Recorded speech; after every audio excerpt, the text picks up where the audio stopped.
안녕하세요. 결혼을 약속했던 남자친구에게 큰 실망을 하고 파혼을 하게 된 30대 여성입니다. 이런 남자 때문에 버린 제 지난 시간을 생각하면 속이 상하다 못해 쓰려서 입에서 단내가 날 지경이에요. 남자친구라고 부르고 싶지도 않지만 마땅한 호칭이 떠오르지 않아 일단은 편의상 남자친구라고 할게요. 남자친구와는 소개팅으로 만났어요. 내키지 않는 소개팅이었지만 주선자가 너무 괜찮은 사람이라며 자기 입장 한 번만 생각해서 나가달라고 하더라고요. 사실 주선자는 저와 그렇게 가까운 사이는 아니었는데 남자친구가 주선자의 핸드폰에서 제 사진을 보더니 꼭 소개를 해달라고 하더랍니다. 자기 이상형에 가깝다면서요. 그리고 남자친구는 주선자의 선배였기 때문에 거절할 수가 없었다고 하대요. 운동하는 쪽이라서 선후배 관계가 좀 더 어렵다고 저한테 한 번만 부탁한다고 매달리는데 좋은 일하는 셈 치고 알겠다고 했어요. 소개팅을 한다고 해서 꼭 사귀어야 하는 건 아니잖아요. 그렇게 만나게 된 남자친구는 키도 크고 체격도 좋고 솔직히 제가 여자치고도 작고 왜소한 편이라서 뭐랄까 저하고 반대인 이성에게 끌리거든요. 그래서 처음 남자친구에 대한 인상이 나쁘지 않았어요. 남자친구야 이미 저한테 호감을 갖고 나온 자리라서 그런지 제 기분을 맞춰주려고 노력하는 게 눈에 보였고요. 이후로도 남자친구가 워낙 적극적으로 다가왔고 그래서 소개받은 지 2달이 채 되지 않아 연인 사이가 되었습니다.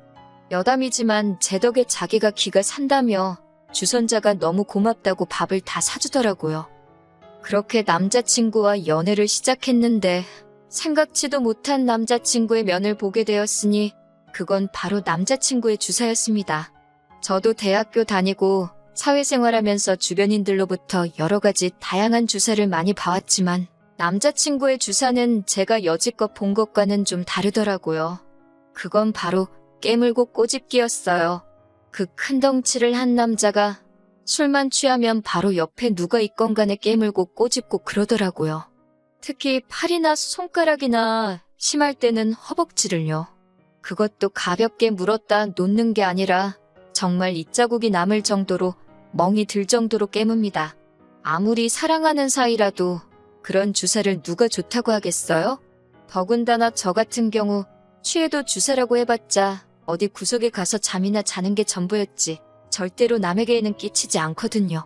아무튼 그래서 남자친구와는 연애 초반에 몇 번 술을 마시긴 했지만 이후로는 아예 술자리를 피했습니다.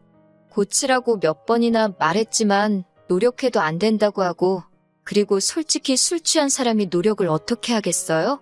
그냥 같이 술 안 먹고 술자리에도 못 가게 하고 그런 식이었지요. 그러다 작년 어버이날이었어요. 저는 본가에서 살고 있었지만 남자친구는 서울에서 자취를 하고 있었거든요. 서울에 있는 대학에 합격한 데다가 학과 특성상 학교에 오래 붙어 있어야 하던 탓에 자취를 시작했다고요. 그리고 그렇게 독립해서 살던 사람이 대학교 졸업을 했다고 다시 본가로 들어가는 게 쉬울 리가 없었지요. 어차피 직장도 서울에서 잡아야겠다 싶어서 그렇게 서울에 자리를 잡게 되었답니다. 참고로 지금은 생뚱맞게 인테리어 회사에서 일을 하고 있어요. 한편 보통은 어머님께서 남자친구 집에 종종 오셔가지고 반찬도 두고 가시고 청소도 하고 가시고 그러더군요. 지나가는 말처럼 남자친구가 저더러 어머님 오시는 날 맞춰서 자기 집에 오라고 그래서 얼굴도 투구하면 좋겠지 않냐고 하는데 몇 번을 거절했네요. 솔직히 결혼 이야기가 나오기 전까지는 남자친구 집에 가고 싶지 않았거든요. 친구 이야기라 제가 이렇게 말하긴 뭐한데 제 친구 중 하나는 자기가 무슨 우렁각시라도 된다고 생각을 하는 건지 남자친구가 출근하고 없는 집에 가서 쓸고 닦고 아주 그냥 정성도 그런 정성이 없더라고요. 아니 말이 좋아 정성이지 고생도 사서 한다 싶었지요. 제가 나설 자리는 아니라서 적당히 하라고 한마디 하고 말았지만요. 그러다 작년 봄 처음 결혼 이야기가 나왔습니다. 그리고는 얼마 지나지 않아 어버이날이 다가오니 남자친구가 이번엔 같이 인사드리러 가자고 하더라고요. 프로포즈까지 승낙한 마당에 안 간다고 하는 것도 좀 말이 안 되는 것 같아서 그래서 내려갔어요. 서울에서 차로 2시간쯤 거리더라고요. 제가 원래 차멀미가 심하기도 하고 긴장도 돼서 그런지 가는 내내 속이 좋질 않았습니다. 그렇게 도착한 남자친구의 집은 평범한 가정집이었어요. 남자친구가 이제 보니 아버님을 꼭 빼다 닮았구나 싶을 만큼 아버님도 체격이 좋으시더라고요. 어머님은 아들이라면 껌뻑 넘어가는 분이셨고요. 남자친구 집 근처 맛집에서 회를 사서 갔는데 아버님이 이 좋은 날 술이 빠질 수 있겠냐며 어디선가 소주 몇 병을 가지고 나오셨습니다. 저는 속이 좋질 않아서 술은 마시고 싶지 않았는데 어른이 주시는 잔이라 거절하기가 어려웠네요. 반면에 남자친구는 자기 부모님이라 그런지 거침없이 들이키더라고요. 그러더니 그 주사가 어디 가나요? 옆에 앉아있는 저를 깨물고 꼬집고 난리가 났습니다. 그런데 어머님도 아버님도 말리기는커녕 괴로워하는 제 반응을 재밌어 하시더라고요. 어이가 없어서 저도 술도 꽤나 취했겠다. 에라 모르겠다. 너도 당해보라는 생각으로 남자친구가 저에게 한 것처럼 남자친구 팔을 꽉 깨물었습니다. 그랬더니 남자친구가 악소리를 질렀고 그제서야 어머님께서 저더러 그래도 그렇지. 그렇게 사람을 세게 깨물면 어떡하냐고 신경질적으로 한마디 하시더라고요. 제 팔이 무슨 개뼈다귀 마냥 남자친구한테 물리고 있을 때는 귀엽다 웃기다 하시던 분이 너무 짜증이 나서 이번엔 식탁 밑으로 남자친구 발을 꾹 밟았어요. 그러자 남자친구도 취기가 올라서 그런지 그걸 참지를 않고는 저한테 야하고 소리를 지르더라고요. 그래서 왜 하고 저도 받아쳤습니다. 그리고는 어머님 아버님께 저는 속이 너무 안 좋아서 좀 쉬어야겠다 하곤 남자친구가 본가에서 지낼 때 쓴다는 방에 들어가서 자버렸어요. 솔직히 지금 생각해보면 저도 제가 무슨 정신으로 그랬는지 잘 모르겠습니다. 그렇게 몇 시간이나 잤을까요? 남자친구가 이제 집에 가자며 저를 깨우더라고요. 근데 남자친구가 아직 술이 다 깬 것 같지가 않았어요. 저도 마찬가지였고요. 그래서 대리 불러서 가자고 했더니 남자친구가 자기 술 다 깼는데 저더러 과민 반응이랍니다. 다행히 이때는 어머님께서 그러지 말고 제 말대로 대리 불러서 가라고 해주셨어요. 그래서 대리 불러서 왔는데 농담이 아니고 대리비만 거의 20만 원 가까이 나왔습니다. 돈이 아깝기는 했지만 누굴 탓하겠어요. 그래도 어머님 아버님 댁에서 자고 오자고 안 하는 게 어디냐 그렇게 생각했습니다. 바보같이 눈에 씌인 콩깍지 때문에 그 와중에도 좋은 점만 보려고 했던 것 같아요. 이후로 저희는 천천히 결혼 준비를 해나가기 시작했습니다. 금전적인 부분부터 시작해서 제 생각과 다른 부분도 있었고 서로 직장 문제도 있어서 뭐하나 속 시원하게 진행되지가 않더라고요. 그리고 이것 때문에 남자친구와 조금씩 다투기도 했어요. 아무리 서로 다른 두 사람이 만나서 하는 결혼이라지만 연애 때는 안 그랬는데 왜 막상 결혼 준비를 시작하니까 이렇게 다투게 되는 건지 이해할 수가 없었지요. 헤어져야 하나 그런 생각을 안 한 것도 아니었네요.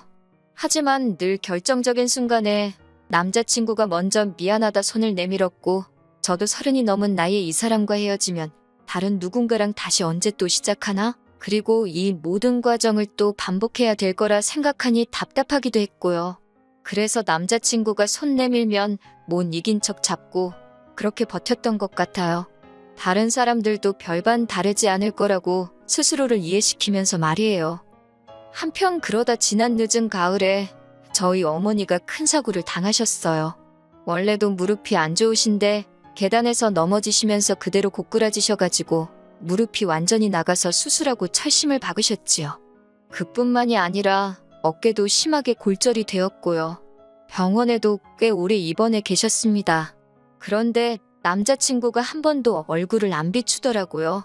저는 내심 자진해서 남자친구가 먼저 언제 뵈러 가도 될 거냐, 건강은 좀 어떠시냐 하고 물어봐 주길 바랬는데 하다못해 틀에 박힌 안부 인사는 고사하고 저희 어머니가 입원을 하신 바람에 결혼 준비가 좀 늦어지는 것 같다고 서운해하더라고요. 그런 사람한테 병문안 이야기를 하기가 어찌나 구차하게 느껴지던지. 그리고 돌이켜 생각해보면 이로 인해 남자친구를 향한 제 마음이 조금씩 달라지고 있었던 것 같아요. 다만 여러 가지로 신경 쓸 일이 많다 보니 남자친구에 대한 마음을 가지고 고민할 여력조차 없었다고 할까요? 그런데 안 좋은 일은 왜 한 번에 연달아 터지는 건지 모르겠습니다. 저희 어머니가 퇴원을 하시고 얼마 되지 않았던 때였습니다. 생각지도 못한 충격적인 이야기를 듣게 되었어요. 그건 바로 남자친구의 어머님께서 간암 판정을 받으셨다고요. 너무 늦게 검사를 받으신 탓에 간암인 걸 알게 되기는 했지만 손도 써볼 수 없을 만큼 늦은 상태였답니다. 의사 말로는 길면 3-4달은 버틸 수 있을 거라길래 그때부터 남자친구와 저도 결혼식 준비에 박차를 가했어요. 집이고 혼수고 그런 건 나중에 해도 된다. 일단 식부터 빨리 올리자며. 그런데 솔직히 털어놓자면 저는 마음이 불편했어요. 저도 여자고 결혼에 대한 저 나름대로의 기대치라던가 그런 게 있었으니까요. 그래서 갑자기 번갯불에 콩거 먹듯 준비에 박차를 가하는 게 내키지 않았네요. 하지만 동시에 비록 한 번밖에 뵌 적 없는 어머님이셨지만 마음이 쓰이더라고요. 복잡한 심정이었네요. 하지만 어머님께서는 한 달도 채 버티지 못하고 세상을 떠나셨습니다. 한 달은 마음의 준비를 하기에도 부족한 시간이었고 남자친구에게는 어쨌든 갑작스러운 일이었지요. 그렇게 어머님 장례식장에 저는 당연히 갔습니다. 회사에 휴가를 냈고 그렇게 3일 내내 남자친구 옆을 지키며 조문객을 맞았어요. 비록 결혼은 하지 않았지만 그게 마땅히 제 할 도리라고 생각했습니다. 저희 부모님께서도 안타까워하시며 부의금으로 50만 원 보내셨고요. 그렇게 장례식이 끝나고 한 일주일쯤 지났을 때였어요. 결혼 이야기는 다시 올스탑이 된 상황이었고요. 그런 와중에 하루는 늦은 밤이었는데 밖에서 고래고래 누군가 제 이름을 부르는 것 같더라고요. 그래서 내다보니 세상에 한눈에 봐도 남자친구가 고주망태가 되어서는 아파트 단지 내에서 그렇게 시끄럽게 저를 찾고 있는 게 아니겠어요? 제가 놀라서 뛰어내려갔습니다. 그랬더니 남자친구가 제 어깨를 딱 잡고서는 저더러 한다는 소리가 저희 부모님 후회할 거랍니다. 자기가 저랑 결혼하면 저희 부모님한테 어떻게 하는지 한번 두고 보래요. 저는 이게 무슨 소린가 제 귀를 의심했지요. 무슨 소리를 하는 거냐고. 정신 차리라니까 어떻게 어머님 장례식에 저희 부모님이 안 오실 수가 있냐고 그래요.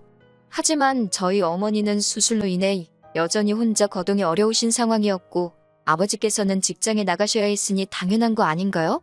그리고 저희 어머니가 아프셨을 때 안부 한번 제대로 묻지 않았고 전화 한번 드린 적 없으면서 어쩜 이렇게 사람이 뻔뻔한가 싶더라고요. 그래서 제가 지금 그게 네가 할 소리냐고 물었어요. 100번 양보해서 우리 부모님이 안 가서 네가 서운하다고 쳐도 뭐 나랑 결혼하면 우리 부모님한테 뭐 어쩔 거냐고 그게 지금 협박이냐고 따졌지요. 무서워서 너랑 결혼하겠냐고 헛소리 짓거리는 거 보니 너랑 결혼 못하겠다고 헤어지자 했습니다. 사실 그때만 하더라도 반은 진심, 반은 홧김에 내뱉은 말이었어요. 그런데 제가 헤어지자고 하니까 순간 남자친구 눈빛이 살기를 보였다고 할까요? 순식간에 제 손목을 낚아채고 안놔주는데 이대로 물어뜯거나 비틀어버릴 것 같아서 소름이 확 끼치더라고요. 그래서 저도 모르게 아빠 하고 소리를 꽤 질렀습니다. 그리고 그때 생각지도 못한 일이 벌어졌어요. 저희 동뿐만 아니라 옆동과 앞동 아파트에서 몇몇 아저씨들이 뛰쳐나오셨거든요. 아마도 딸 있는 아버지들이 순간 내 딸이 소리를 질렀나 싶어서 반사적으로 튀어나오신 것 같았지요.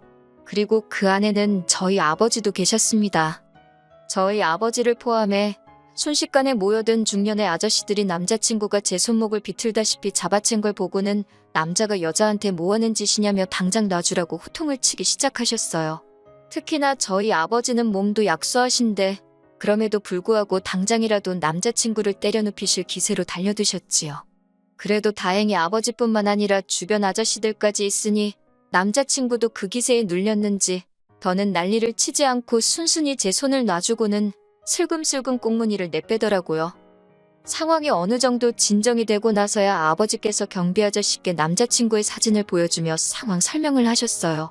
아파트에 출입하지 못하게 막아달라고 부탁을 드렸지요. 그리고는 곧이어 아버지와 제가 자리에 계셨던 분들께 죄송하고 감사하다는 인사를 드렸습니다. 그러자 다들 저더러 조심하라고 한마디씩 해주시더라고요. 요새 제정신 아닌 인간들이 많다면서요. 다음 날 남자친구에게 미친 듯이 전화가 오기 시작했습니다.